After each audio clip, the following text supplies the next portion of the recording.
Okay, good morning. So, 2 days akong wala. Chinek ko na to kahapon ng gabi kasi kagabi kami dumating. Okay naman. Ang nagkaroon na ng problema is yung indoor seedlings ko. Which is, makita nyo rin naman sa video kung ano nangyari. Pero, to summarize, nakuha ng mga mababait yung mga early seedlings natin na hindi pa nag-sprout. Naging curious siya dun sa mga coated seeds, kaya pinagkukot-kot niya. So, yun. Maraming nasira. Halos 90% yung nasira. So, kagabi din, nagtanim agad ako ng pang-replenish doon. Para mga 2 days lang naman yung pagitan nila. Ayan. So, ito yung April 14 natin tinanim. Pero, medyo bumilis Medyo bumilis yung paglaki nila. Ito kasi mabagal Titingnan natin yung water level nun. Ayan, yung magiging kaya ito. Tapos, saka supplyan agad natin sila ng tubig. So, moving forward, ang mangyayari, ang primary growing system natin is ito. Itong mga styrobox, Kratky. And yung mga sobrang seedlings ko na hindi nakakasya dyan, dito natin nilalagay. Pero gagawan pa rin natin ng paraan na at least malagyan natin lahat. Okay? So ito naman, ito yung March 10. April pala, April 10, sorry. Lagi ako nagkakamali dyan. So April 10, ito, simula dyan sa dalawang to. Yan, itong dalawang to. Ito medyo bansot itong isa. Dalawang to, tsaka itong pito. Yung pito, makita nyo, medyo malaki. Parang kasabayan nito. So, possible nagkaroon ng problema to. Pero mukhang nakaka-recover na. So, itong tatlo naman ito ay nung April 5. So, 5 sila. Yung dalawa nandun. Lagi ko naman sinasabi. So, itong tatlo na to, medyo late. So, kung inisip nyo na kasabayan na to, hindi. Mas nauna siya ng 5 araw. So, meron tayong Scamander din dito. Medyo naka-recover yung Scamander kasi yun yung mga kabatch niya. Medyo malalaki na. Yan. So, ito naman, bago tayo pumunta doon, ay ang ating Tiberius. Ang ating bell pepper. Yan. Yung pinakaunang bell pepper natin ito Ito yung pinakaunang bunga, tapos sumunod to. Tapos ito mapang merong isa. Hindi ko sure kung may mabubuo pa. Sorry. Yan. Tapos, yung cherry tomato natin, ayun. Siguro, iplano ko na rin yung maibaba. Sana maibaba ko siya. Tapos, gawa natin ng trellis. Yan. Pero yung trellis niya, papunta din dun sa gilid. Kasi nga, ang mangyari, pag padiretso, pwede rin naman siguro padiretso. Pero paislanta natin para medyo magkaroon siya ng space to grow. Pag nakaslant, mas mahaba yung growing stage niya. Yun lang yung naisip ko. Pero ito, medyo mabagal yung pag-grow, pero okay naman. Nag-grow naman siya. Yan. Medyo bumagal lang. Tapos ito naman yung tinanim natin noong May, hindi pala, April pa pala to. April 25. Tapos meron doon yun, April 30. So ano lang sila ng 5 araw. Pero itong isa ay bansot kumpara dito sa iba. So, Nutri-Hydro. At dito naman ay ating Kiss Solution. Ito naman yung mga seedlings natin ito mga tanim natin nung April 20. So, 5 araw lang pagitan nila. Tapos, transfer ko to after 15 days of seeding. Yun din. Pero yung April 30, transfer ko after 10 days of seeding. So, mas mabilis. Ay kasi nga, meron na tayong tataniman. Yun yung difference nila. So ito, kagabi nilagyan ko na to ng tubig. Ayan, nutrient solution na to nandito guys. So kung papansinin naman natin, in terms of seeding, mapansin nyo to, meron na agad true leaf. So yan, magkakabatch ito, at saka itong nasa lupa. Yan, mapansin nyo. So yun, pechay mustasa din. Ito rin, ito mustasa yata. Tapos ito yung kabilang pechay. Kung pansin nyo, medyo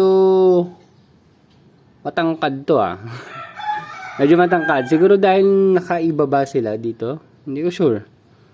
Ayun medyo ang pagitan naman nila medyo significant naman yung taas nila from ground.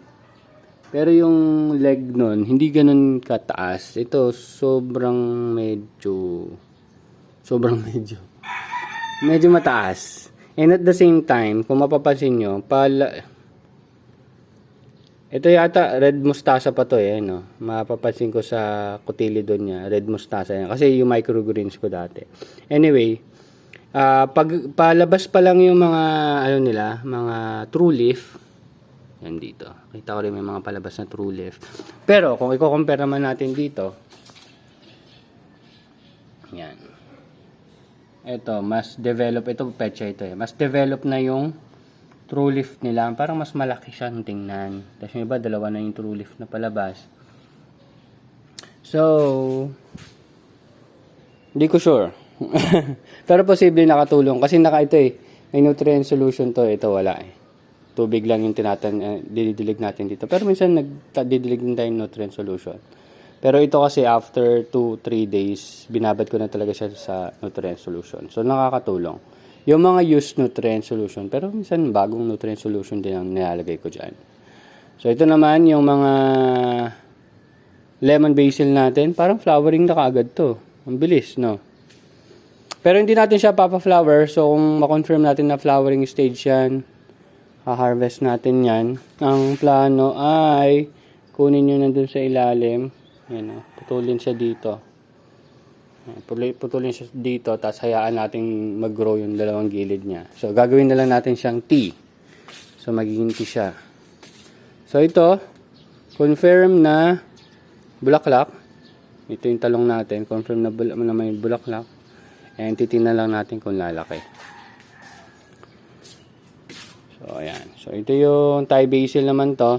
Well, di ko pa siya nililipat, pero ililipat din natin yan. Is either ilipat ko or dyan ko na mismo siya itanim. So, yun lang yung magiging mangyayari sa kanya. Okay. So, pero sa ngayon kasi, ang plano kasi, punuin to So, yun yung isang activity. Yun yung activity ko for today. For the rest. Tsaka, yan. Ito na yung kasabay ng maliit na scamander doon. Yung ating red. Ano ba to? Kalimutan ko kung anong klaseng red lettuce to Basta scamander yung tawag sa kanya. Kalimutan ko na Pero yan, mas maganda yung tubo niya compare dun sa una nating mga tanim. Medyo maliliit kasi yung dahon nun. So ito medyo okay na yung dahon. And ito yung i-harvest ko ngayon. Itong dalawang to. Na-delay na siya ng ilang araw.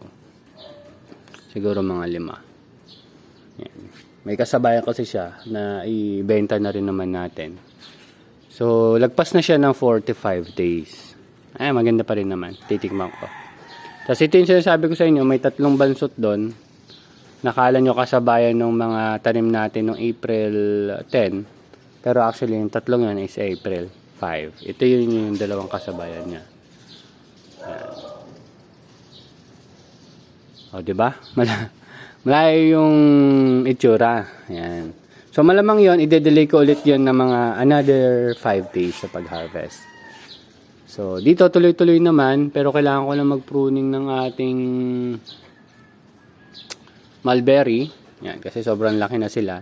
Tapos ito, nagbubunga naman kasi liliit talaga. Sobrang liliit ng bunga ng mulberry na to. So, hindi siya siguro optimum for fruit production. Kaya ganun yung itsura niya. Pero kasi dun sa pagkaka-introduce, maganda So ito, ayusin na natin to. Ilipat natin yung pagkakagalaw niya dito sa kabilang side. Yan.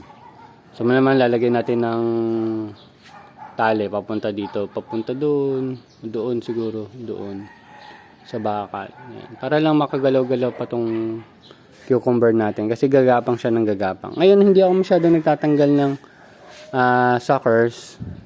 Kasi nga yung last time, 'di ba? Nagkaroon ng baka ayun yung naging cause kaya namatay. Pero palagay ko hindi naman 'yon. So, merong different din dito sa paglaki ng mga bunga.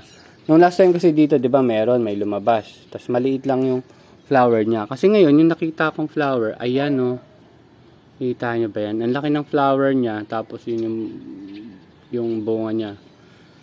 Sana sucker pa nga yan Sa sucker pa siya lumabas Sana ito yung magbigay sa atin ng magandang result in terms of cucumber. Ayan. So may mga nag-start na siya maglabas ng mga bunga na mas mabilis kumpara sa dati. Kasi kung April 19 yan, tapos March 19 yan, January, February, March 19. Ngayon, ay May. May ano ngayon? 13. So, halos 2 months na siya. Halos 2 month old. So, siguro yun yung magiging maturity niya. Ayun, no? Itong bulaklak na merong bunga din. Ayan. So, hindi ko naman sinasabing kakaiba. Pero, kita ko yung difference nung paglabas niya ng bagong mga tawag dito, bunga ngayon kumpara nung nakaraan, nung dati. Yung unang-una nating excited pa tayo. Pero yan, makita nyo naman, eto, mukhang flowering na rin tong tomato natin. Pero kung mapapansin nyo, hindi ko sure kung pansin pero yung difference niya, mas parang mas firm or mas laki yung stem doon. Given kasi na hindi naman ganun masyado na arawan sa pwesto na to. And tinest ko rin yung pH, yung parameters nila, medyo okay naman. Pero after 2 days siguro, usually yun yung time na biglang nag-spike yung level nila. So titingnan ko agad din to after nitong video natin. So ito naman medyo nahihirapan na. So gagawan natin to ng tali. Tatalian ko to para medyo umangat. Pero magkaroon lang siya ng support dito. Yan. So ayan, that's it. So okay, lagyan ko dito ng stick. Katulad ng stick yung metal, yung ganitong metal. Para may matalian tayo sa kanya as support. Yan. Pero kasi yung mga dito, possible kung mapuno ko naman yun, baka medyo ilaylo na natin dito. Pero malamang lagyan ko dito sweet basil or kung ano man yung meron natin sa ngayon. So may mga for harvest tayo, hindi ko pa rin nakukuha. Yan, pag mga may free time kasi ako yun, doon ako nagkukut-kut ng mga buto. Yan, ini-store lang natin ng ini-store yung buto. At paminsan-minsan tinetesting natin yung germination rate, kung gaano kabilis siya magge-germinate. Yan. Pero okay naman yung mga results. So baka maggawa nga ulit tayo dito ng germination area. Kasi nga, maganda na yung sikat ng araw natin. So yan. Yun lang naman, medyo maraming nangyari. Wala naman, medyo yun, may mga natutunang bago. Yan, so mapansin nyo ito, yung mga support. Dati pala sa gitna ko na lang nilagay na mahaba, tapos tinali-talian ko sila. Katulad ng ginawa ko doon. Hindi ko pala nakakalimutan ko pala laging i-introduce sa inyo ito. Yung basil natin dito. Yan. So, lilinisin ko pa yan. Lalagyan ulit natin yan. Siguro, lagay ako dito lemon. Ayan, mga lemon basil natin. Then, dito sa kabila, sweet basil. Tapos, sweet basil. Tapos, Thai basil. Ayoko kasing pagtabihin yung lemon basil and Thai basil. Pero pwede rin. Pero in terms of visual, nahihirapan akong i-identify kung sino yung Thai at saka lemon basil. So, ang ginagawa ko, kumukuha ko ng isang dahon, pinipiga ko, tapos inaamoy ko. Kasi malaki yung difference nila in terms of smell. Ito kasi amoy talagang lemon. Or yung lemongrass, may tayong lemongrass doon, di ba? Nag-rejuvenate din tayo ng lemongrass natin. So, meron din tayo doon. So, growing steady naman sila. Nakita nyo naman katabi nung Thai basil seedlings natin. So, sa ngayon, wala pa tayo na ilalagay dito kasi hindi pa natin masyadong kailangan. Pero, sooner or later, magkakaroon tayo. Kasi ang tanim ko naman, di ba ito, 15. Nagpapasobra tayo ng 3 lettuce in case merong mortality. May hindi tumuloy, ganyan. Para safe pa rin na 15 yung mailalagay natin dito. Ayan. So, madedelay lang tayo ng konti. Hindi nga siguro tayo madedelay kasi pwede naman tayo mag-transfer ng within 10 days lang. Katulad ng ginawa natin doon. Ayan. So, kailangan ko lang i-prepare yung mga tataniman. So, ito, yung 2 sako na yun. Lupa yan. So, tataniman na lang talaga yung gagawin ko dito. So, magiging okay naman din siguro. So, yun. Minsan kasi sinasabi kong activity ko pero hindi ko rin talaga nagagawa. Pero isa pa, yun doon, di ba, biglang lumaki yung mga halaman dyan, yung mga lettuce dyan. Medyo bumilis din yung pagbaba ng tubig. So, i-refill ko lang din sa kanila. Kasi di ba may level indicator tayo dyan. Medyo nawala na yung nakikita akong level niya. Kaya ibig sabihin, medyo bumilis na yung pag-consume nila ng nutrient solution. So, dadagdagan na lang ulit natin.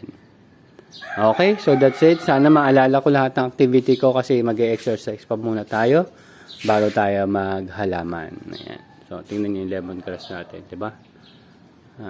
Laki na ng difference.